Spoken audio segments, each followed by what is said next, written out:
DNA मित्रों, DNA में आज हम सबसे पहले 2026 के पहले युद्ध का विश्लेषण करेंगे जो सिर्फ 30 मिनट में खत्म हो गया। मित्रों, आज हम आपको दुनिया के सबसे तेज तख्तापलट की इनसाइड स्टोरी बताने वाले हैं। आज अमेरिका के राष्ट्रपति डोनाल्ड ट्रंप के आदेश पर अमेरिकी फोर्स ने वेनेजुएला पर हमला कर दिया और सिर्फ 30 मिनट के अंदर वेनेजुएला के राष्ट्रपति निकोलस मादुरो को उनके घर में घुसकर पकड़ लिया। आप कह सकते हैं कि ट्रंप के सैनिक घर में घुसकर मादुरो को उठाकर ले गए। सोचिए, किसी देश की राजधानी में उनके राष्ट्रपति को कड़ी सुरक्षा के बीच दूसरे देश के सैनिकों ने उठा लिया और इसका ऐलान खुद अमेरिका के राष्ट्रपति ट्रंप ने किया। यानी जो ट्रंप कल तक शांति के लिए नोबेल पुरस्कार मांग रहे थे, आज वो दूसरे देशों पर हमला कर रहे हैं, दूसरे देश के राष्ट्रपति को उसके बेडरूम से अगवा कर रहे हैं। आज आपको अमेरिका की उस स्पेशल फोर्स के बारे में जानना चाहिए जिसे दूसरे मुल्क के राष्ट्रपति को उसके घर में घुसकर अगवा करने में सिर्फ 30 मिनट लगे। यूएस फोर्स मादुरो को उनके घर से घसीट कर ले गई। मादुरो के साथ उनकी पत्नी भी थी। वेनेजुएला के राष्ट्रपति को आखिर कहां ले जाया गया, उन्हें कहां रखा गया है और इस समय वेनेजुएला में क्या चल रहा है, दुनिया के कौन कौन से देश मादुरो के साथ खड़े हैं, इन सभी सवालों के जवाब आज आपको मिलेंगे। आज आपको यह भी समझना चाहिए अब वेनेजुएला में आगे होगा क्या, निकोलस मादुरो के साथ ट्रंप क्या करने वाले हैं और ट्रंप ने मादुरो को गिरफ्तार करके किस तरह ईरान के खलीफा को भी बड़ी चेतावनी दे दी है। इस पूरे विश्लेषण से पहले आपको तख्तापलट से जुड़े 5 बड़े अपडेट जानने चाहिए। ट्रंप ने अब से थोड़ी देर पहले कुछ बड़े ऐलान किए। ट्रंप ने कहा है कि वेनेजुएला की अगली लीडरशिप और तेल का फैसला अमेरिका करेगा। ट्रंप ने व्हाइट हाउस से इस पूरे ऑपरेशन को मॉनिटर किया और इस ऑपरेशन को अभूतपूर्व बताया।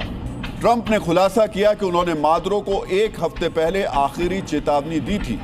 अब मादुरो पर अमेरिका में आपराधिक मुकदमा चलाया जाएगा। इसके अलावा रूस, चीन, ईरान और नॉर्थ कोरिया ने वेनेजुएला पर अमेरिकी हमले की निंदा की है। आज सारी दुनिया में वेनेजुएला पर अमेरिका के हमले की चर्चा हो रही है। आज आपको इस हमले से जुड़े 5 सबसे महत्वपूर्ण वीडियो भी बहुत ही ध्यान से देखने चाहिए, क्योंकि इन्हीं वीडियो में दुनिया के सबसे तेज तख्तापलट की पूरी कहानी छिपी हुई है। पहला वीडियो वेनेजुएला की राजधानी काराकस में धमाकों का है। इस वीडियो में धमाकों के बाद आग का गुबार आसमान तक उठता दिखाई दे रहा है। एक ही जगह पर एक के बाद एक कई धमाके हो रहे हैं, मतलब लक्ष्य पर कई हमले हुए। यह वीडियो बता रहा है अमेरिका ने हमले के लिए जिन लक्ष्यों को चुना उन्हें पूरी तरीके से तबाह कर दिया। दूसरे वीडियो में काराकस की पहाड़ियों में बड़े धमाके का वीडियो है। अमेरिकी हमले के दौरान सबसे बड़ा धमाका यहीं पर देखा गया। काराकस की इन्हीं पहाड़ियों में वेनेजुएला का कम्युनिकेशन सेंटर मौजूद है। तीसरा वीडियो ला ग्वायरा पोर्ट का है। यहां पर भी बड़े धमाके दिखाई दे रहे हैं। अमेरिकी एयरफोर्स ने यहां पर भी एक के बाद एक कई धमाके किए। ला ग्वायरा पोर्ट राजधानी काराकस के नजदीक मौजूद है, जिसे कैरेबियन तट पर स्थित देश का प्रमुख बंदरगाह माना जाता है। चौथा वीडियो अमेरिका के अटैक हेलीकॉप्टर अपाचे के हमलों का है। अमेरिका ने इसी अटैक हेलीकॉप्टर से वेनेजुएला पर सीधा हमला किया। वीडियो में अमेरिकी हेलीकॉप्टर एक के बाद एक फायर करते दिखाई दे रहे हैं और टारगेट के पास आग का गुबार नजर आ रहा है। अमेरिका ने इसी अपाचे हेलीकॉप्टर का आधुनिक वर्जन भारत को भी दिया है। और हमले के 5वें वीडियो में वेनेजुएला की राजधानी काराकस के आसमान में एक के बाद एक कई हेलीकॉप्टर्स उड़ते दिखाई दे रहे हैं। इसमें अमेरिकी वायुसेना के चिनूक हेलीकॉप्टर्स भी नजर आ रहे हैं। ये हेलीकॉप्टर आसमान में काफी नीचे उड़ान भर रहे हैं। इन्हीं हेलीकॉप्टर से अमेरिका के डेल्टा कमांडो राजधानी काराकस में पहुंचे थे। आज आपके लिए ये तस्वीरें देखना आज बहुत जरूरी है। डीएनए मित्रों, आज आपके लिए यह समझना भी जरूरी है कि अमेरिका ने इस ऑपरेशन को क्यों और कैसे अंजाम दिया। अमेरिका ने यह ऑपरेशन इसलिए किया क्योंकि वो मादुरो को एक अपराधी मानता था। ट्रंप ने वेनेजुएला के राष्ट्रपति निकोलस मादुरो पर $50 मिलियन यानी लगभग 415 करोड़ रुपए का इनाम रखा था। अमेरिकी न्याय विभाग के मुताबिक मादुरो पर अमेरिका में कोकीन सप्लाई कराने की साजिश रचने, ड्रग कार्टेल्स को संरक्षण देने, आतंकी संगठनों के साथ गठजोड़ करने और अमेरिकी नागरिकों को नुकसान पहुंचाने की साजिश का आरोप लगाया गया था। इस ऑपरेशन को अमेरिका के 415 करोड़ रुपए के इनामी अपराधी यानी मादुरो को गिरफ्तार करने के लिए ही लॉन्च किया गया था। अमेरिका के डेल्टा कमांडोज ने निकोलस मादुरो को सिर्फ 30 मिनट के ऑपरेशन में कैसे गिरफ्तार किया, इसे समझने के लिए आपको यह जानना भी जरूरी है कि सिर्फ 30 मिनट के मुख्य ऑपरेशन को सफल बनाने के लिए अमेरिकी फोर्सेस ने वेनेजुएला में कितनी बमबारी की, वेनेजुएला के उन ठिकानों को कैसे निशाना बनाया जो मादुरो की गिरफ्तारी में बाधा बन सकते थे। अमेरिकी सेना ने आज वेनेजुएला में 4 ठिकानों पर बड़े हमले किए। पहला ठिकाना था फुएर्टियोना। यह राजधानी काराकस का मुख्य सैनिक अड्डा है और देश का सबसे बड़ा मिलिट्री बेस है। इसे आप वेनेजुएला की सेना का दिमाग यानी माइंड कह सकते हैं, क्योंकि यहीं से सेना, नेशनल गार्ड, इंटेलिजेंस और राष्ट्रपति सुरक्षा के लिए आदेश दिए जाते थे। कई बार राष्ट्रपति मादुरो खुद यहीं से हालात मॉनिटर करते थे। अमेरिका ने फुएर्टियोना को बड़े हमले से ठप करके वेनेजुएला की सेना का कमांड कंट्रोल सिस्टम तोड़ दिया। अमेरिका ने दूसरा बड़ा हमला ला कार्लोटा में किया।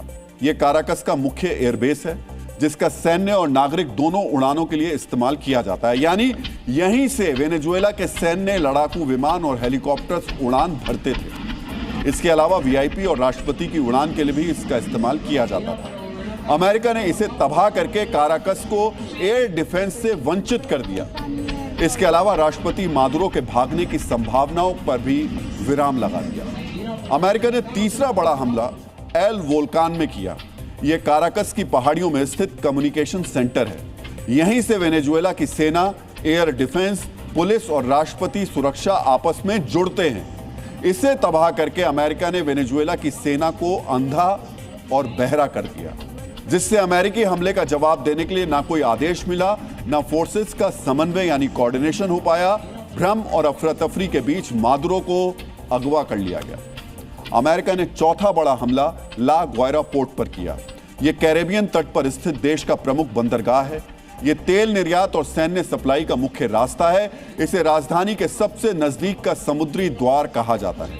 यानी अमेरिका ने प्रतिरोध की स्थिति में सरकार की सप्लाई चेन तोड़ दी, यानी सुनिश्चित किया कि बाहरी देश वेनेजुएला को मदद नहीं दे पाए। ट्रंप प्रशासन के आदेश पर अमेरिकी सेना ने पिछले कई महीनों से वेनेजुएला को घेर कर रखा था। कैरेबियन समुद्री क्षेत्र में अमेरिका ने अपने एयरक्राफ्ट कैरियर समेत 10 युद्धपोत और परमाणु ऊर्जा से चलने वाली पनडुब्बी भी भेज रखी है और यहीं से पूरा ऑपरेशन चलाया गया, जिसे ट्रंप व्हाइट हाउस में बैठकर मॉनिटर कर रहे थे। इन हमलों ने वेनेजुएला के प्रतिरोध की क्षमता को बड़ा नुकसान पहुंचाया है। इसके अलावा वेनेजुएला में धमाकों से मादुरो की सुरक्षा में तैनात गार्ड्स और सेना का ध्यान भी भटका। इधर अमेरिका के अटैक हेलीकॉप्टर्स अपाचे और दूसरे एयरक्राफ्ट जिस वक्त वेनेजुएला में अपने टारगेट को निशाना बना रहे थे, ठीक उसी वक्त कैरेबियाई सागर में मौजूद नेवी फ्लीट के एम्फीबियस शिप यूएसएस वास्पा से चिनूक हेलीकॉप्टर्स ने उड़ान भरी। इस हेलीकॉप्टर में अमेरिका के सबसे एलीट डेल्टा कमांडोज मौजूद थे। डेल्टा फोर्स के कमांडोज की एंट्री से पहले अमेरिकी वायुसेना के अपाचे हेलीकॉप्टर्स वेनेजुएला के एयर डिफेंस सिस्टम को नष्ट कर चुके थे, तबाह कर चुके थे, जिससे बगैर किसी प्रतिरोध के डेल्टा फोर्स के कमांडोज चिनूक हेलीकॉप्टर्स के जरिए सीधे मादुरो के ठिकाने के पास उतरे। मीरा फ्लोरेस पैलेस मादुरो का आधिकारिक निवास है, लेकिन कई बार वो सुरक्षा कारणों से सैन्य ठिकानों और हाई सिक्योरिटी सेफ हाउस में ठहरते थे। इस ऑपरेशन से पहले अमेरिकी खुफिया एजेंसी CIA ने मादुरो की सुरक्षा में तैनात गार्ड के जरिए उनकी सही लोकेशन मालूम की थी और ऑपरेशन के दौरान अमेरिका के हाई रिजोल्यूशन सैटेलाइट लगातार इस ठिकाने की गतिविधियों पर नजर रख रहे थे, जिसमें वाहनों की आवाजाही भी शामिल थी। सटीक सूचना के बाद कमांडोज ने बिना किसी बड़े प्रतिरोध के मादुरो और उनकी पत्नी सीलिया फ्लोर्स को हिरासत में ले लिया। जिस वक्त मादुरो को पकड़ा गया, वो सो रहे थे और अमेरिकी कमांडो उनको घसीटकर बेडरूम से अपने साथ ले गए। हालांकि इतनी आसानी से मादुरो के पकड़े जाने पर कुछ सवाल भी खड़े हो रहे हैं, जिनका विश्लेषण हम आगे करेंगे। राजधानी से मादुरो की गिरफ्तारी के तुरंत बाद उनको एक सुरक्षित विमान में बैठाकर वेनेजुएला से बाहर ले जाया गया। अब तक जो खबर मिली है उसके मुताबिक मादुरो को न्यूयॉर्क लाया जा सकता है। इससे पहले यूएस फोर्स ने वेनेजुएला में बम बरसाकर कई ठिकानों को नष्ट किया, जिसका मुख्य मकसद गिरफ्तारी वारंट को लागू करने वाले अधिकारियों की सुरक्षा और बचाव करना था। इन हमलों से अमेरिका ने वेनेजुएला की जवाबी हमले की क्षमता भी छीन ली। यह पूरी जानकारी रिपब्लिकन सीनेटर माइक ली ने अमेरिका के विदेश मंत्री मार्को रूबियो से बातचीत के आधार पर दी है। डीएनए मित्रों, आज आपको अमेरिका की सबसे गुप्त, सबसे घातक स्पेशल मिशन यूनिट डेल्टा के बारे में भी जानना चाहिए, जो मादुरो को खामोशी के साथ उनकी राजधानी से, उनके बेडरूम से पकड़कर अमेरिका पहुंचाने वाली है। अमेरिका की डेल्टा फोर्स का काम युद्ध नहीं बल्कि हाई वैल्यू टारगेट की गिरफ्तारी होता है। यह दुनिया में आतंकवादियों और नेताओं की गिरफ्तारी करती है। इस फोर्स ने आईएसआईएस चीफ बगदादी को भी पकड़ा था।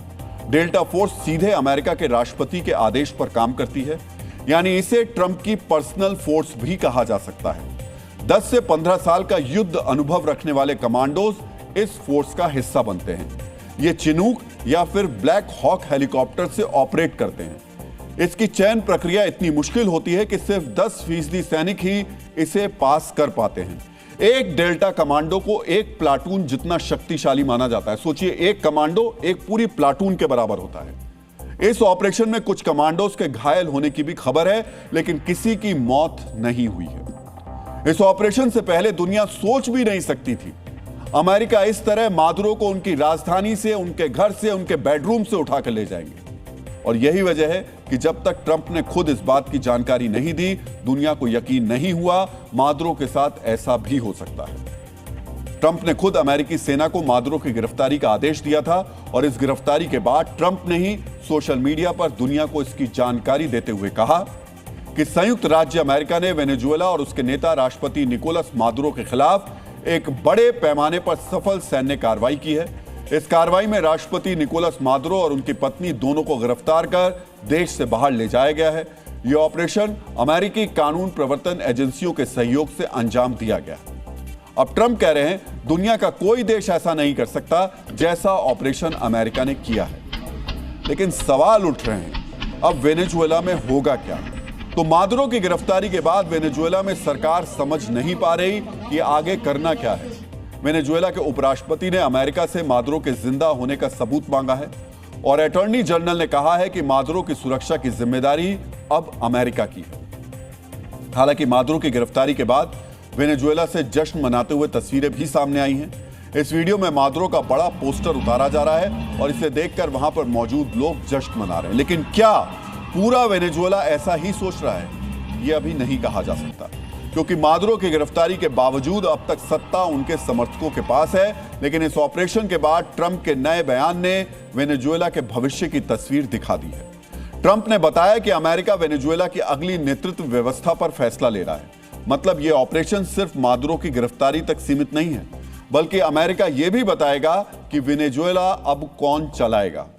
ट्रंप ने मादुरो समर्थकों को खुली चेतावनी देते हुए कहा है कि जो मादुरो के साथ रहेगा उसका भविष्य बहुत बुरा होगा। यानी वेनेजुएला में मादुरो समर्थक, उनके वफादारों पर भी कार्रवाई की जाएगी। ट्रंप ने मादुरो की गिरफ्तारी के बाद विपक्षी नेता मारिया कोरिना मकाडो का नाम भी खुलकर लिया।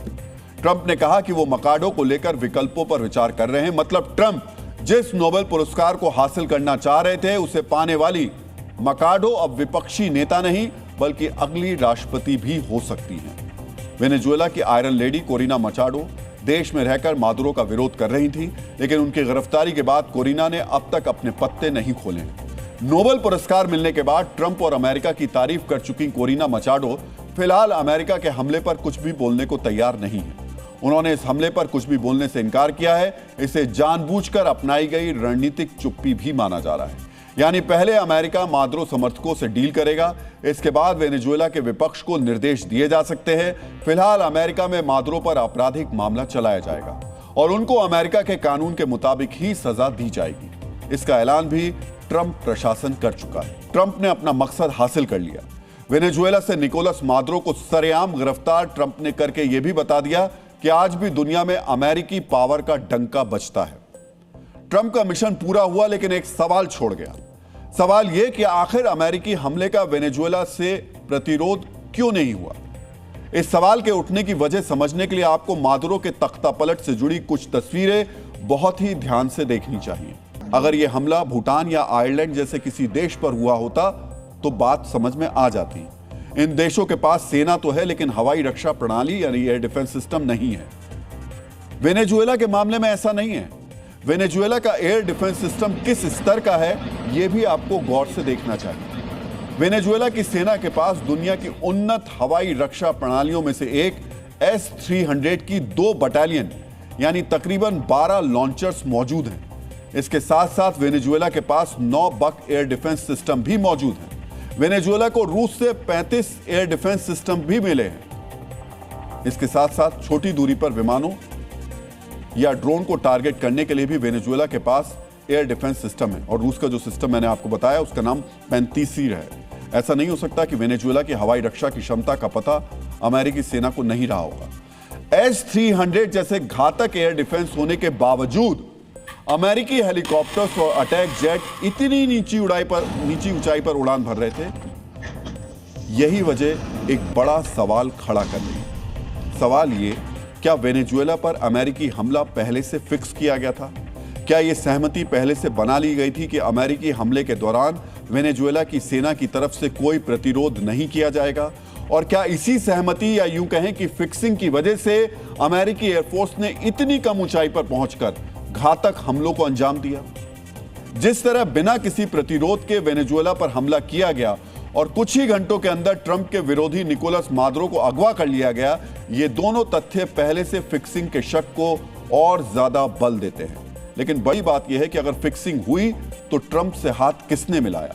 अब हम इस थ्योरी का अगला विश्लेषण आपके सामने रखने जा रहे हैं। डीएनए मित्रों, चूंकि वेनेजुएला में विपक्ष बहुत कमजोर था तो उसके ट्रंप से हाथ मिलाने की संभावना ना के बराबर है। ऐसे में 2 ही किरदार सामने बचते हैं। पहली है वेनेजुएला की सेना जिसने कथित सहमति के साथ अमेरिकी कार्रवाई का जवाब नहीं दिया, और दूसरे हैं खुद निकोलस मादुरो। बहुत मुमकिन है कि मादुरो ने अपनी जिंदगी के बदले में कुर्सी छोड़ने और एक छोटी सैन्य कार्रवाई पर सहमति जता दी। वेनेजुएला की सरकार और सिस्टम पर शक जाने की वजह है वेनेजुएला की उपराष्ट्रपति का वो बयान जिसमें उन्होंने अमेरिका को सख्त जवाब देने के बजाय सिर्फ मादुरो के जिंदा होने का सबूत मांगा है। मादुरो के अमेरिकी गिरफ्त में जाने के कुछ ही देर बाद यह खबर भी फैलने लगी कि मादुरो विरोधी मारिया कोरिना को अगला राष्ट्रपति बनाया जा सकता है।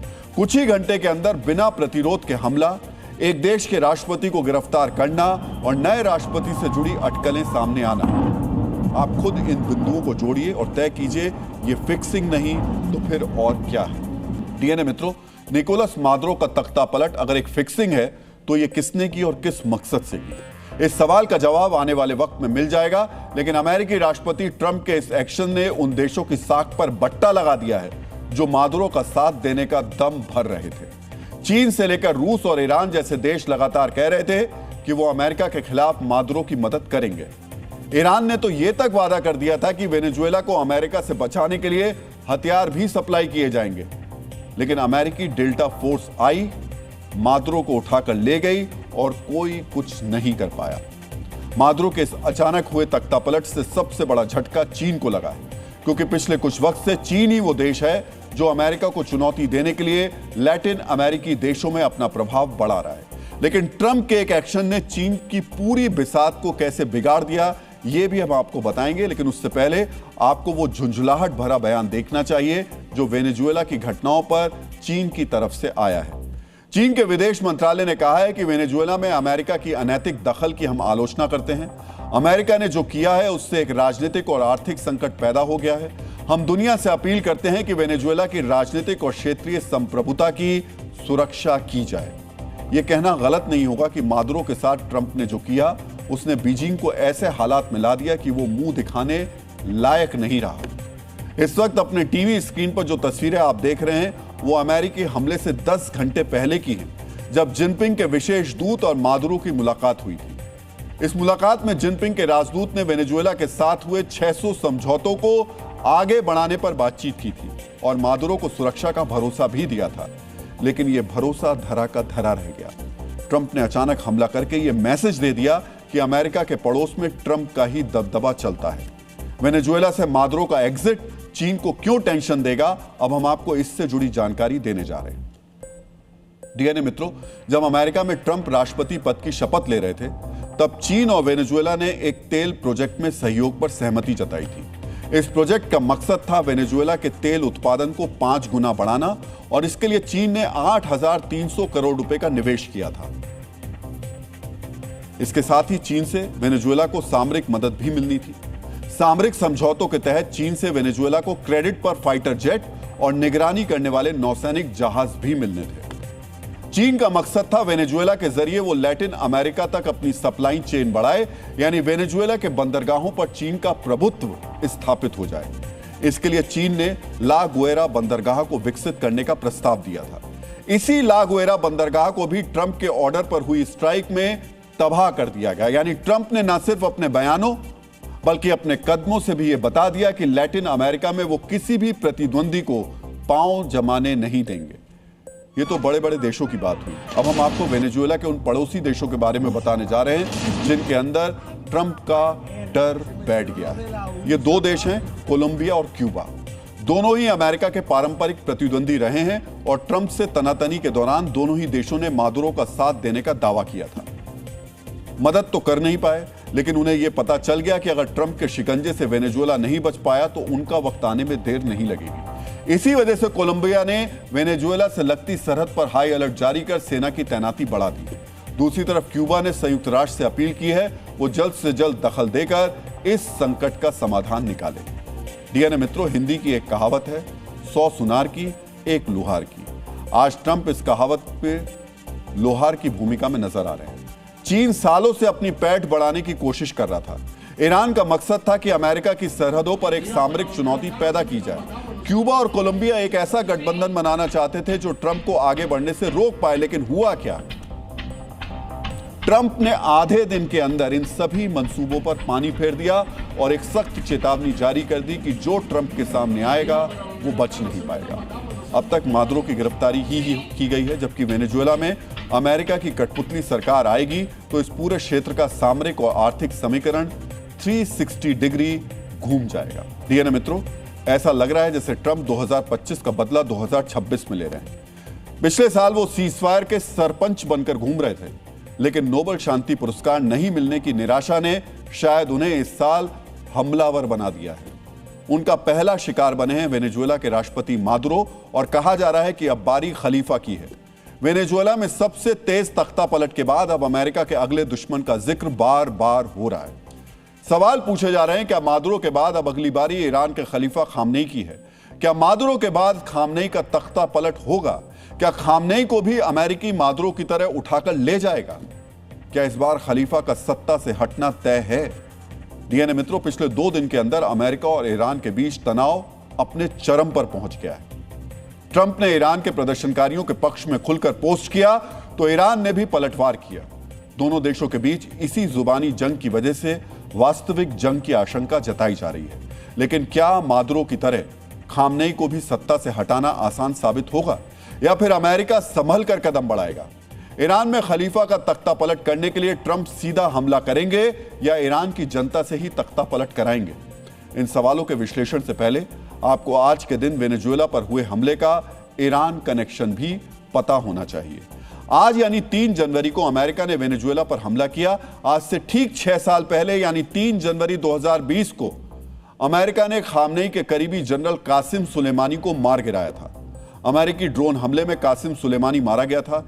ईरान के लिए कासिम सुलेमानी हीरो था, लेकिन अमेरिका के लिए आतंकवादी था। उसकी मौत के बाद भी दुनिया भर में युद्ध का खतरा मंडराने लगा था। डीएनए मित्रों, यानी 3 जनवरी का दिन ईरान से लेकर वेनेजुएला तक अमेरिका के दुश्मनों के लिए भारी है। अब मादुरो के तख्ता पलट के बीच एक बार फिर अमेरिका और ईरान आमने सामने है। ईरान के सुप्रीम लीडर खामनेई ने अमेरिका को जवाब देते हुए कहा है कि उनका देश दुश्मन के आगे नहीं झुकेगा। डीएनए मित्रों, खामनेई का यह जवाब ट्रंप की धमकी के बाद आया। ट्रंप ने कल ईरान को चेतावनी देते हुए कहा था कि अगर ईरान प्रदर्शनकारियों पर गोली चलाता है तो अमेरिका उन्हें बचाने के लिए आगे आएगा। आज खामनेई ने अमेरिका को जवाब देते हुए साफ कर दिया कि वो ट्रंप की धमकी के आगे झुकने वाले नहीं हैं। डीएनए मित्रों, खलीफा पर संभावित अमेरिकी हमले की सबसे बड़ी वजह मानी जा रही है ईरान में लोगों का विद्रोह। वो विद्रोह जो काबू में आने के बजाय लगातार फैलता जा रहा है। ईरान के 31 में से 22 प्रांतों में ये प्रदर्शन हो रहे हैं। 100 से ज्यादा जगहों पर हिंसा की चिंगारी भड़क चुकी है। महंगाई और आर्थिक संकट के खिलाफ शुरू प्रदर्शन अब खामनेई की इस्लामिक सत्ता के खिलाफ बगावत में बदल चुका है। लगातार 7वें दिन खलीफा के खिलाफ लोग सड़कों पर उतरकर अपना विरोध जता रहे हैं। लोग चुन चुन कर इस्लामिक सत्ता के प्रतीकों को निशाना बना रहा है। शहरों में प्रदर्शनकारियों और सुरक्षा कर्मियों के बीच हुई झड़प, जिसमें कम से कम 10 लोगों के मारे जाने की खबर है। सुरक्षा बल प्रदर्शनकारियों को किसी भी तरीके की छूट नहीं दे रहे। दूसरी तरफ प्रदर्शनकारी खामनेई को हटाकर राजशाही बहाल करने की मांग कर रहे हैं। आज खामनेई ने इस प्रदर्शन पर अपनी चुप्पी तोड़ी है। उन्होंने कड़ा रुख अपनाते हुए कहा कि प्रदर्शनकारियों से बातचीत का कोई भी फायदा नहीं। हम प्रदर्शनकारियों से बात करने के पक्ष में हैं।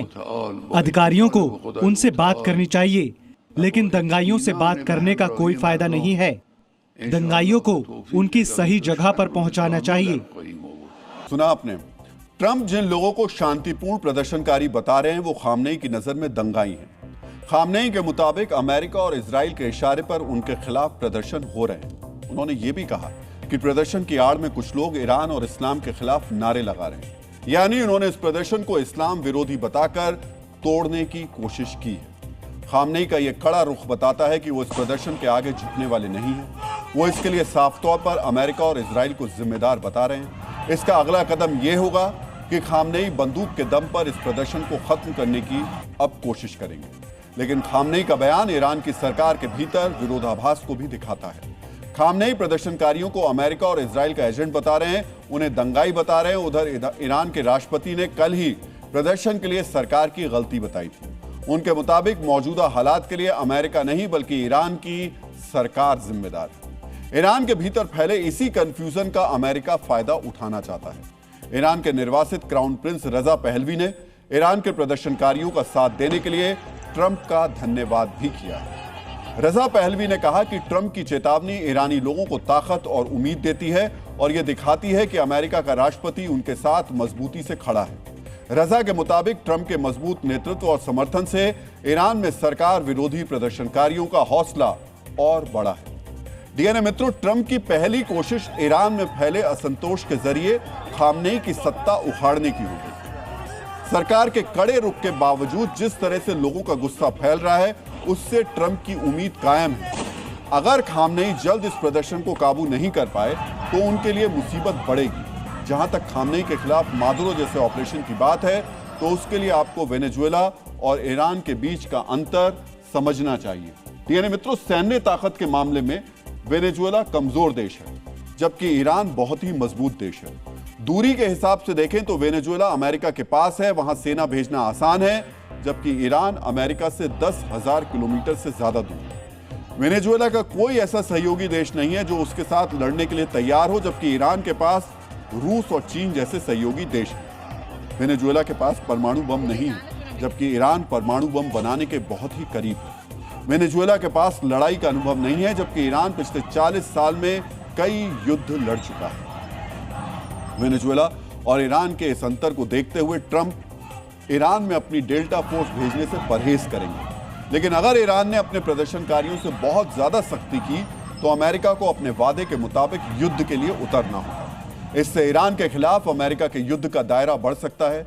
कई मुस्लिम देशों के साथ साथ रूस और चीन जैसे देश अमेरिका के खिलाफ ईरान के साथ उतर सकते हैं। डीएनए मित्रों, क्या अमेरिका वाकई दुनिया का दादा है? क्या यह दुनिया अमेरिका की मर्जी से चलेगी? जहां मन होगा वहां हमला करेगा, जिसे चाहे उसे उसके देश में घुसकर किडनैप कर लेगा और दुनिया के 195 देश चुपचाप देखते रहेंगे।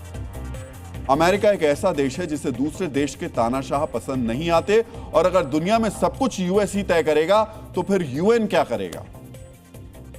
क्यों नहीं यूएन में ताला लगा दिया जाए, उसे बंद कर दिया जाता। डीएनए मित्रों, आज हम तानाशाहों को मिटाने वाले अमेरिकी मॉडल का डीएनए टेस्ट करेंगे। वेनेजुएला में अमेरिका की कार्रवाई एक बार फिर साम्राज्यवाद की याद दिलाती है। इसी तरह कई देशों में अमेरिका ने अपना विस्तार किया है। डीएनए मित्रों, अमेरिका के विद्वान नोम चोम्स्की अमेरिकी साम्राज्यवाद को छिपा हुआ या नरम साम्राज्यवाद कहते हैं, जो लोकतंत्र फैलाने, आतंकवाद से लड़ने या मानवाधिकार जैसे बहानों से छिपा रहता है, लेकिन असल में वैश्विक वर्चस्व, संसाधनों पर कब्जा और आर्थिक नियंत्रण के लिए ही है। ये वेनेजुएला में आज जो हुआ वो अमेरिकी साम्राज्यवाद का ऐसा ही रूप है। पिछले 12 साल से निकोलस मादुरो वेनेजुएला की सत्ता पर काबिज थे। वो वहां के लोकतांत्रिक रूप से चुने हुए राष्ट्रपति थे। यह अलग बात है कि उन पर तानाशाह होने के आरोप लगते थे, लेकिन तानाशाही के आरोप तो ट्रंप पर भी लगते हैं। दुनिया के कई देशों में तानाशाह देश चला रहे हैं, जिनसे ट्रंप के अच्छे रिश्ते भी हैं। इसलिए यह कोई वजह नहीं हो सकती कि तानाशाही का आरोप लगाकर किसी देश के राष्ट्रपति का तख्ता पलट कर दिया जाए। यह नहीं हो सकता कि अमेरिका दुनिया के दूसरे देशों से अंतर्राष्ट्रीय नियमों का सम्मान करने की अपील करे, लेकिन खुद इन नियमों की धज्जियां उड़ाए। ऐसा करके अमेरिका दुनिया के सामने बार बार अपनी दादागिरी का प्रदर्शन करता रहा है। ऐसा करके वो संयुक्त राष्ट्र जैसे संस्थानों को बेकार साबित करने की कोशिश करता रहा है। अमेरिका के आगे संयुक्त राष्ट्र की बेबसी को डिकोड करने से पहले आपको अतीत में अमेरिका की ऐसी दादागिरी के उदाहरणों के बारे में भी पता होना चाहिए। डीएनए मित्रों, 2003 में अमेरिका ने सद्दाम हुसैन को हटाने के लिए इराक पर हमला कर दिया। अमेरिका ने सद्दाम हुसैन पर जनसंहार के हथियार रखने का आरोप लगाया, जो बाद में झूठा साबित हुआ। अमेरिकी हमले में इराक के लाखों लोगों की मौत हुई। इराक अभी तक अमेरिका के इस हमले से उबर नहीं पाया है। इसी तरह 2011 में मुअम्मर गद्दाफी को हटाने के लिए अमेरिका के नेतृत्व में नाटो ने हमला किया। गद्दाफी को तो हटा दिया गया, लेकिन इसके बाद लीबिया अराजकता में डूब गया। वहां गृह युद्ध शुरू हो गया। आईएसआईएस ने कई शहरों पर कब्जा कर लिया। 15 साल बाद भी लीबिया अराजकता से उबर नहीं पाया। यानी अपनी मनमर्जी के आधार पर अमेरिका किसी देश को निशाना बनाता है। उसे लगता है कि किसी देश का राष्ट्राध्यक्ष उसकी बात नहीं मान रहा तो उसे सत्ता से हटा देना चाहिए। वेनेजुएला में भी यही हुआ। अमेरिका लंबे समय से मादुरो का विरोध कर रहा था। अब उसने मादुरो को सत्ता से हटाने में कामयाबी हासिल कर ली है, लेकिन मादुरो के बाद वेनेजुएला का क्या होगा इसकी उसे कोई चिंता नहीं है। हो सकता है कि जो हाल में इराक या लीबिया का हुआ वही हाल वेनेजुएला का भी हो। डीएनए मित्रों, वेनेजुएला पर अमेरिकी हमले के बाद कई देशों ने इसका विरोध किया है। रूस ने वेनेजुएला पर हमले को चिंताजनक बताया। ईरान ने अमेरिकी हमले को यूएन चार्टर का स्पष्ट उल्लंघन बताया। क्यूबा ने इसे आतंकवादी हमला कहा है और कोलंबिया ने अंतर्राष्ट्रीय कानून का सम्मान करने की याद दिलाई। डीएनए मित्रों, वेनेजुएला पर हमले के बाद यूएन चार्टर और अंतर्राष्ट्रीय कानून की याद दिलाई जा रही है। आपको भी इसके बारे में पता होना चाहिए। संयुक्त राष्ट्र चार्टर अंतर्राष्ट्रीय शांति और सुरक्षा का आधार है। यह किसी भी देश पर सैन्य हमले या बल प्रयोग को सख्ती से नियंत्रित करता है। अनुच्छेद 2 की धारा 4 बल प्रयोग पर पूर्ण प्रतिबंध लगाती है। इसमें कहा गया है कि सभी सदस्य देश किसी भी राज्य की क्षेत्रीय अखंडता या राजनीतिक स्वतंत्रता के खिलाफ ताकत की धमकी या प्रयोग से बचें। चार्टर में बल प्रयोग केवल 2 परिस्थितियों में वैध है। पहला है अपनी रक्षा के लिए, यानी हमला होने पर किसी देश को अपनी रक्षा करने का अधिकार है, और दूसरा है सुरक्षा परिषद से मंजूरी। अगर संयुक्त राष्ट्र सुरक्षा परिषद अधिकृत करे तो बल प्रयोग वैध है। लेकिन वेनेजुएला के मामले में दोनों में से कोई भी शर्त लागू नहीं होती। ना तो अमेरिका पर वेनेजुएला ने कोई हमला किया, ना ही सुरक्षा परिषद ने किसी प्रस्ताव के जरिए अमेरिकी हमले को मंजूरी दी। सोचिए, दुनिया को अंतर्राष्ट्रीय कानून के बारे में ज्ञान देने वाले अमेरिका को संयुक्त राष्ट्र के चार्टर की कोई परवाह नहीं है। वैसे सच पालिए तो दुनिया में किसी भी देश को संयुक्त राष्ट्र के किसी भी चार्टर की कोई चिंता नहीं। लेकिन जब अमेरिका को अपनी मर्जी ही चलानी थी तो वो किसी भी नियम या कानून को कह सकते हैं मानता ही नहीं। अमेरिकी हमले के बाद वेनेजुएला ने सुरक्षा परिषद की आपात बैठक बुलाने की मांग की है, लेकिन सबको पता है कि अमेरिका के पास वीटो नाम की एक शक्ति है जिससे उसका कुछ नहीं होगा। इस हमले की निंदा भी नहीं की जा सकेगी। डीएनए मित्रों, जिस अंतर्राष्ट्रीय व्यवस्था को लागू करने के नाम पर संयुक्त राष्ट्र की स्थापना की गई थी वो अब दम तोड़ रहा है। यूएन के निर्देशों को कथित शक्तिशाली देश बिल्कुल भी नहीं मानते हैं, और शक्तिशाली क्या, छोटे छोटे देश भी नहीं मानते। यूएन के होते हुए भी पिछले 4 साल से रूस और यूक्रेन के बीच युद्ध चल रहा है। गाजा को लेकर यूएन के कई प्रस्तावों को अनदेखा कर दिया गया, और अब अमेरिका ने यूएन चार्टर की कोई परवाह किए बिना एक देश में तख्ता पलट कर दिया। ऐसे ऑपरेशन के जरिए अमेरिका यूएन के सिस्टम को पूरी तरह खत्म कर रहा है। जब उसे अपनी ही मर्जी चलानी है तो फिर यूएन की क्या जरूरत। जब तानाशाह बताकर वो किसी का भी तख्ता पलट कर सकता है तो सुरक्षा परिषद की क्या भूमिका। जब अमेरिका खुद नियम बनाता है और खुद सजा देता है तो संयुक्त राष्ट्र पर ताला क्यों नहीं लगा देना चाहिए। डीएनए मित्रों, मादुरो को गिरफ्त में लेने के बाद वेनेजुएला पर अमेरिका का कब्जा होना तय माना जा रहा है। उन्होंने चेतावनी दी है कि मादुरो के साथ वफादारी निभाने वालों का अंजाम भी बुरा होगा। जल्द ही वेनेजुएला में अमेरिकी समर्थित सरकार बनेगी। खुद ट्रंप ने अब से कुछ देर पहले यह बात कही। डीएनए मित्रों, यह सरकार मादुरो की तरह अमेरिका के खिलाफ नहीं बल्कि अमेरिका के इशारों पर काम करेगी। इससे वेनेजुएला में ट्रंप का असली मकसद पूरा हो जाएगा। ट्रंप ने भले ही मादुरो पर नार्को टेररिज्म और तानाशाही का आरोप लगाकर उन्हें सत्ता से बाहर किया। लेकिन कई विश्लेषकों का दावा है कि ट्रंप का असली मकसद वेनेजुएला के तेल और खनिज पर कब्जा है। वेनेजुएला के पास दुनिया में तेल का सबसे बड़ा भंडार है।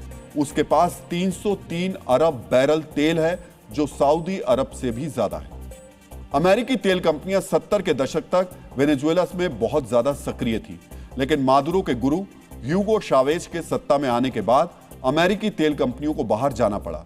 अब वेनेजुएला में अमेरिकी समर्थित सरकार बनी तो तेल के इस भंडार तक अमेरिकी कंपनियों की पहुंच बहुत ही आसान हो जाएगी। ट्रंप ने आज अपने इस इरादे को भी जता दिया। इसी तरह ईरान में खामनेई की सत्ता जाने से भी वहां के तेल भंडार का लाभ अमेरिका को मिलेगा। ईरान के पास दुनिया का चौथा सबसे बड़ा तेल भंडार है। साथ ही हार्मुज स्ट्रेट पर ईरान का नियंत्रण है, जहां से दुनिया का 20 से 30% तेल गुजरता है। इस तरह दुनिया के तेल व्यापार पर अमेरिका का एक छत्र राज हो जाएगा। प्रिय मित्रों, अमेरिका वेनेजुएला में तख्ता पलट कर चुका है, ईरान में करना चाहता है। इन दोनों देशों में वो चीन के हितों को नुकसान पहुंचा रहा है। यानी जहां जहां चीन अपनी पैठ बढ़ा रहा है, अमेरिका वहां वहां तख्ता पलट करने में लगा हुआ है। इसी के साथ अमेरिका ताइवान में भी चीन का रास्ता रोक रहा है, जिसके खिलाफ चीन अब सख्त हो गया है। अब हम चीन के राष्ट्रपति शी जिनपिंग के ताइवान और अमेरिका के खिलाफ ऐलान जंग का विश्लेषण करेंगे, जिसके बाद 2026 को दुनिया में सबसे बड़ी उथल पुथल वाला साल भी माना जा रहा है। चीन की ताइवान पर कब्जे की धमकी को सीधे अमेरिका से दो हाथ करने की तैयारी से जोड़ा जा रहा है। आज आपको जानना चाहिए, चीन के राष्ट्रपति ने साल की शुरुआत दुनिया में तनाव बढ़ाने वाले जिस बयान से की, उससे अमेरिका और ताइवान अब कैसे निपटेंगे। डीएनए मित्रों, इस विश्लेषण में सबसे पहले आपको शी जिनपिंग के उस बयान के बारे में जानना चाहिए जिसमें उन्होंने ताइवान पर कब्जे की धमकी दी है। शी जिनपिंग ने कहा कि ताइवान का चीन में विलय रोका नहीं जा सकता। ताइवान जल डमरू मध्य के दोनों ओर के लोग खून और रिश्तों से जुड़े हैं और एकीकरण समय की मांग। मित्रों, शी जिनपिंग अगर कह रहे हैं ताइवान का चीन में विलय रोका नहीं जा सकता, तो ये सीधे सीधे उस देश को चैलेंज है जो इसे रोकने की कोशिश कर रहे हैं। यानी जिनपिंग अमेरिका को चैलेंज कर रहे हैं। चीन ने इस हफ्ते ताइवान के पास 2 बड़े सैन्य अभ्यास किए, जिनमें मिसाइल लॉन्च, फाइटर जेट, नौसैनिक जहाज और कोस्ट गार्ड शामिल थे। चीन ने इस अभ्यास को जस्टिस मिशन 2025 का नाम दिया। अभ्यास के बाद चीन ने इसे ताइवान की घेराबंदी और अहम बंदरगाहों को ब्लॉक करने की प्रैक्टिस बताया। सोचिए, चीन खुलकर कह रहा है कि वो ताइवान पर कब्जे की प्रैक्टिस कर रहा है। अमेरिका ने चीन की सैन्य ड्रिल को ताइवान स्ट्रेट के हालात को अस्थिर करने वाला बताया, लेकिन चीन इसे गंभीरता से नहीं ले रहा। आज आपको जानना चाहिए, चीन ने ताइवान पर कब्जे के लिए कौन कौन सी तैयारियां कर ली हैं और जिनपिंग ने साल के पहले दिन जो धमकी दी है वो उसको कैसे पूरा कर सकते हैं। डीएनए मित्रों, चीन ने ताइवान पर कब्जे के लिए पीपुल्स लिबरेशन आर्मी यानी पीएलए के आधुनिकीकरण पर पैसा पानी की तरह बहा दिया है। अमेरिका के बाद चीन अपनी सेना को आधुनिक बनाने के लिए सबसे ज्यादा पैसा खर्च कर रहा है। चीन का घोषित सैन्य बजट $245 बिलियन है, लेकिन अमेरिका इसे $426 बिलियन से ऊपर बताता है। और इस बजट का बड़ा हिस्सा चीन ताइवान पर कब्जे की तैयारी पर खर्च कर रहा है। चीन ने 2000 से ज्यादा बैलिस्टिक और क्रूज मिसाइल्स का एक विशेष जखीरा तैयार किया है, जो ताइवान के एयरबेस, रडार, बंदरगाह को जंग के पहले ही घंटे में निष्क्रिय करने की क्षमता रखता है। यह चीन की रॉकेट फोर्स से अलग सिर्फ ताइवान के लिए की गई तैयारी है। ताइवान चारों तरफ से पानी से घिरा हुआ है, इसलिए चीन की सेना एम्फीबियस हमले का अभ्यास कर रही है, यानी खुद को ऐसे अटैक के लिए तैयार कर रही है जो समुद्र से जमीन पर किया जाए। यानी सैनिक, टैंक और हथियार जहाजों से उतरकर सीधे तट पर लड़ाई शुरू कर दें। इसके लिए चीन ने खासतौर पर टाइप 071 और टाइप 075 जैसे लैंडिंग युद्धपोत तैयार किए हैं, जिनसे तेजी से युद्ध के साजो सामान और सैनिकों को ताइवान तक पहुंचाया जाएगा। चीन के फाइटर जेट्स और युद्धपोत भी लगातार ताइवान के हवाई और जल क्षेत्र में एंट्री का अभ्यास कर रहे हैं। इसे ताइवान की वायुसेना और नौसेना को थकाने की रणनीति माना जा रहा है। राष्ट्रपति शी जिनपिंग ने ताइवान के रीयूनिफिकेशन को ऐतिहासिक लक्ष्य बताया है। इसके जरिए वो चीन की पीपुल्स लिबरेशन आर्मी को युद्ध के लिए मानसिक रूप से तैयार कर रहे हैं, लेकिन उसके रास्ते का सबसे बड़ा रोड़ा अभी भी अमेरिका बना हुआ है। अब अमेरिकी एक्सपर्ट्स ने इस बात का खुलासा किया है कि अगर चीन ताइवान पर आक्रमण करता है तो अमेरिका उसकी कैसे मदद करेगा। अमेरिका में रक्षा और चीन ताइवान मामलों के विशेषज्ञ टोनी हू ने बताया कि अगर चीन ताइवान पर हमला करता भी है तो अमेरिका ताइवान पर सीधे अपने सैनिक नहीं उतारेगा, बल्कि अमेरिकी सेना ताइवान के चारों ओर के क्षेत्र यानी ताइवान स्ट्रेट से चीन के हमले को रोकेगा। अमेरिका से सिर्फ 20 से 30 लोगों की टीम ताइवान जाएगी जो युद्ध के संचालन में मदद करेगी। अमेरिकी एक्सपर्ट्स ने माना है कि ताइवान का डिफेंस पहले से ही काफी मजबूत है। आज आपको चीन के खिलाफ ताइवान की तैयारी के बारे में भी पता होना चाहिए। जिनपिंग ने पीएलए को 2027 तक युद्ध के लिए तैयार रहने का निर्देश दिया है, लेकिन चीन की तैयारी बता रही है यह हमला पहले भी किया जा सकता है, इसलिए ताइवान ने भी चीन के हमले को नाकाम करने के लिए विशेष रणनीति बनाई है। यानी ताइवान की रणनीति है चीन के संभावित हमले को बहुत महंगा बना दिया जाए, जिससे दुश्मन ताइवान पर कब्जे की हिम्मत ना कर पाए। इसीलिए ताइवान ने छोटे, सस्ते लेकिन घातक हथियारों पर जोर दिया है। डीएनए मित्रों, ताइवान के चीन के खिलाफ एंटी शिप मिसाइलों का विशाल एक जाल तैयार किया है, क्योंकि बड़ा हमला युद्ध पोतों से होगा। ताइवान ने अमेरिका से 1200 हार्पून मिसाइलें खरीदी हैं, जो आवाज से 4 गुना तेज रफ्तार से हमला करती हैं। ताइवान ने अपने तट के चारों तरफ समुद्री बारूदी सुरंगें लगा दी हैं, जिससे तट तक पहुंचना चीन की सेना के लिए मुश्किल होगा। पानी में युद्ध के लिए ताइवान ने स्वदेशी पनडुब्बी कार्यक्रम हाईकून लॉन्च किया है, जिसके तहत 8 पनडुब्बियां बनाई जा रही हैं। ताइवान ने चीन के खिलाफ शहरी युद्ध की तैयारी की है। 25 लाख लोगों को शहरी युद्ध के लिए तैयार किया गया, यानी चीन के हमले के वक्त ताइवान के शहर किले बन जाएंगे और नागरिक चीन के खिलाफ लड़ने वाले सैनिक। ताइवान ने हजारों सर्विलांस और अटैक ड्रोन्स अपनी सेना में शामिल किए हैं, जो चीन के बड़े जहाजों के लिए गंभीर खतरा है। इसके अलावा ताइवान के पास अमेरिका और जापान जैसे देशों का समर्थन है, जिसकी वजह से चीन ताइवान पर हमला करने की हिम्मत नहीं कर पाता। लेकिन चीन की आक्रामकता 2026 में ताइवान के लिए बड़ा खतरा बन सकती है, जिसकी आशंका ताइवान ने भी जाहिर की। डीएनए मित्रों, अब हम 2026 के चौथे युद्ध का विश्लेषण करेंगे, जिसके सेंटर में फिर से ट्रंप हैं। यमन को लेकर 2 इस्लामिक मुल्क यानी सऊदी अरब और यूएई में जंग बढ़ती जा रही है। यमन के पूर्वी हिस्से में सऊदी अरब और यूएई समर्थित गुटों के बीच दोबारा टकराव शुरू हो गया है। दोनों गुटों के बीच यमन के हैदरामोट जिले में गोलाबारी हुई, जो सऊदी अरब के बॉर्डर के बेहद करीब है। इस टकराव के साथ ही साथ यूएई समर्थित मिलिशिया यह भी ऐलान कर चुकी है कि वो 2 साल के अंदर यमन में रेफरेंडम कराएंगे और अपने कंट्रोल वाले इलाकों को स्वतंत्र देश घोषित करेंगे। यूएई समर्थित एसटीसी ने कहा है कि नए देश को दक्षिणी अरेबिया कहा जाएगा। यमन और सऊदी अरब के बॉर्डर पर जहां नए टकराव हुए हैं, यह वही जगह है जहां 1 और 2 जनवरी के दरमियान सऊदी एयरफोर्स ने बमबारी की थी। सऊदी अरब का कहना था कि यह बमबारी बागियों को सऊदी अरब की सीमा से दूर करने के लिए की गई है। बमबारी के बाद यूएई ने भी यमन से अपनी फौज वापस हटा ली थी, लेकिन दोबारा टकराव और स्वतंत्र राष्ट्र के ऐलान ने यह बता दिया है कि जिस शांति की बात यूएई कर रहा था वो सिर्फ छलावा था। असल में यूएई समर्थित बागी गुट सऊदी समर्थित गुट को पीछे धकेलने में लगे हुए। यूएई और सऊदी अरब के बीच तेज हुई इस अदावत के बीच दुनिया की नजरें अमेरिका के राष्ट्रपति ट्रंप पर टिक गई हैं। लंबे वक्त से अरब जगत में अमेरिका का प्रभाव रहा है और दोनों ही देशों के साथ ट्रंप के संबंध काफी अच्छे रहे हैं। ऐसे में सामरिक दुनिया के जानकार पूछ रहे हैं कि अपने 2 मित्रों को लड़ने से रोकने के लिए ट्रंप क्या करेंगे। इन संबंधों और समीकरणों को समझने के लिए आपको सऊदी अरब और यूएई से ट्रंप की हालिया डील्स को बहुत ही ध्यान से देखना चाहिए। सऊदी अरब के साथ ट्रंप ने $600 बिलियन की डील की है, जबकि यूएई के साथ ट्रंप ने $200 बिलियन का आर्थिक समझौता किया है। सऊदी अरब में अमेरिकी ऊर्जा और उत्पादन के क्षेत्र में निवेश कर चुका है, जबकि यूएई के साथ आर्टिफिशियल इंटेलिजेंस के क्षेत्र में सहयोग किया जा रहा है। भले ही ट्रंप अमेरिका के राष्ट्रपति हों, लेकिन उनके अंदर का बिजनेसमैन आज भी जिंदा है। एक ऐसा बिजनेसमैन जो हमेशा नफा और नुकसान देखकर चलता है। इसी वजह से यमन में सऊदी और यूएई समर्थित गुटों की लड़ाई पर अमेरिका ने कोई आधिकारिक बयान नहीं दिया है।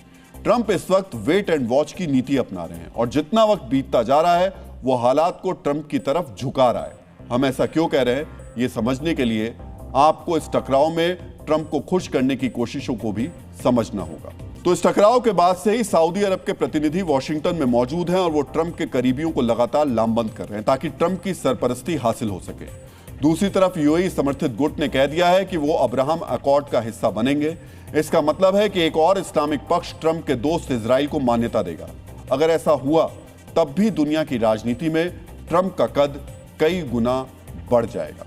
डीएनए में अब आज का संदेश। कर्म वो चिट्ठी है जो कभी गलत पते पर नहीं जाती, जिसने भेजी है उसी के पास लौटती है। डीएनए में अब आपको जय हिंद कहने का समय आ गया है। जय हिंद। डीएनए में सोमवार आपसे फिर मुलाकात होगी। तब तक के लिए अपना ख्याल रखिए, सुरक्षित रहिए, मुस्कुराते रहिए। धन्यवाद।